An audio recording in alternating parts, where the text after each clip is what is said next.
in my head, Fiji was like 1987 when I left. Drug of choice at that time was marijuana. It happened behind closed door. When I came back, oh wow, total different landscape.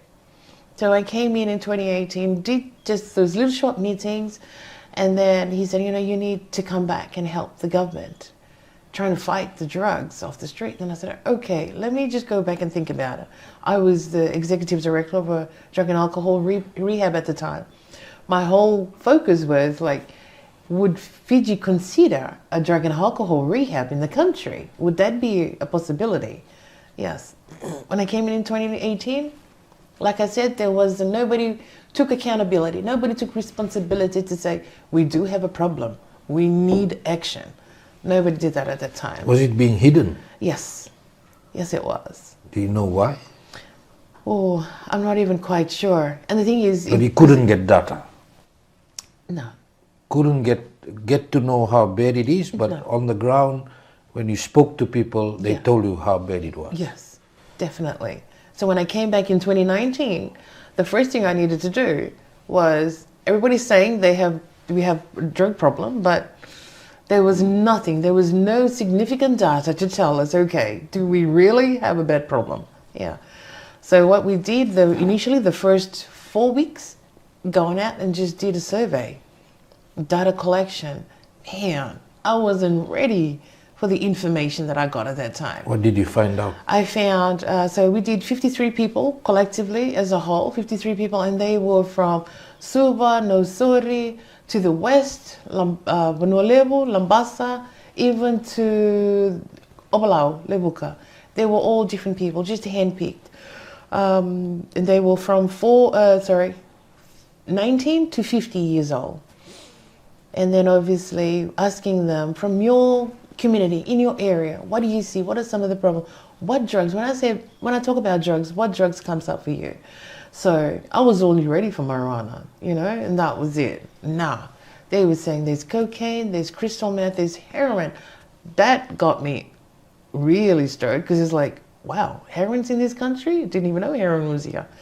Ecstasy, LSD, so they listed all these drugs, which I didn't even know. And then the people because I created the survey to dig deeper. So you don't just give me information. I need to know if you're a user, how old were you when you started using? Why did you start using? Like how much is this drug costing you a week? How are you funding this?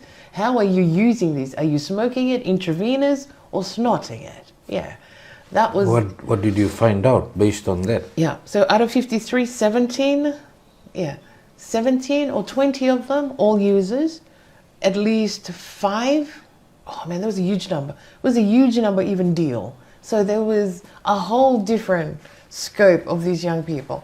Majority of them were intravenous because it's either crystal meth that they shoot or heroin that they shoot. Just to sit down and hear their story, why they started, when did they start, how did they get themselves into this mess? Yeah. The youngest person, obviously, that we interviewed, he was 11 years old, and he was shooting. He was actually doing intravenous. And this 11-year-old was from Suva? From Suva, yeah. From Suva, where was he getting the drug from? It can be anywhere. So he said it's so easy for him to get it. And for me, it was like, how can you possibly say it's so easy for you to get it? Where did he get the money from? That's the thing. So he was on the street. So either he robbed, steal, or he sold himself. Now going back to when I discussed about, and you used meth before, yeah. When you were in that situation, yeah.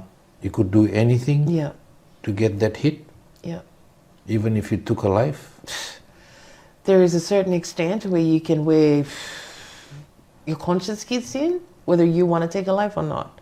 But when you're in that rage, when you're in that meth rage, you don't care.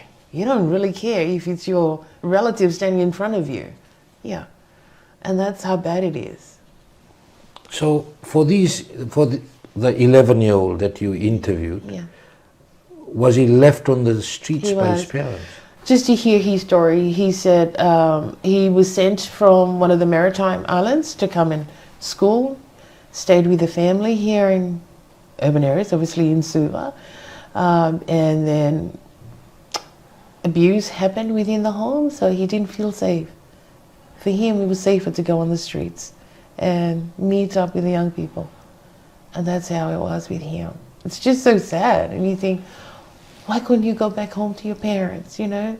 Don't they miss you? And he said, no, I'm okay. I'm all right. Yeah. And it's very appealing, these people, when they try to sell it. And, you know, for him to use, so he would literally be a runner. He would run and use at the same time, which is...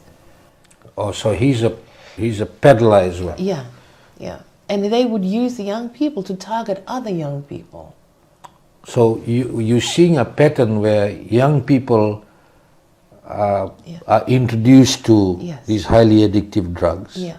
Then, of course, they need it. Yeah. Then they have to work for the dealer Yeah. to continue to get their shot. Yeah. How bad is that? How many young people are involved in these kind of situations? All you got to look at is how many young people do we see on the streets? From those, 1 in 3 at least are that. 1 in 3. From those, now, think about it, after we did the survey to see how bad it was, we need to do a mapping. How would we do a plan of attack? How would we do this, not just in the urban areas, but obviously in the rural areas as well? And see if there is an urban shift between the two. Yes, there was. So for us to go out, like we have direct delivery to over 120,000 people here in Fiji. That's a lot. That's quite a lot. And the thing is, through those workshop or, you know, just going on the streets, talking to people, whatever it may be, people would come up then. Because the thing is, when we do the drug awareness, we share our survival stories. We share our stories. And it is on that platform people come forward and start talking to us about everything.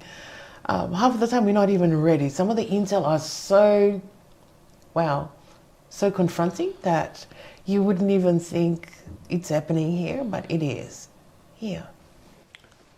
So what you're saying, we should not be living in denial because the reality is on the ground, readily available, and everyone from young to old are getting hooked on it, getting very dangerous out there. Are we in dangerous waters already? Yes, we are.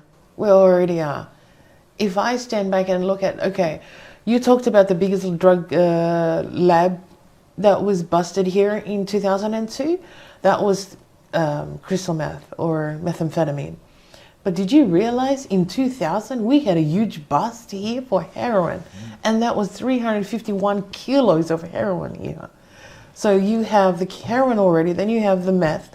Like the cocaine floats in and out in the country, like, you know, tons and tons of it.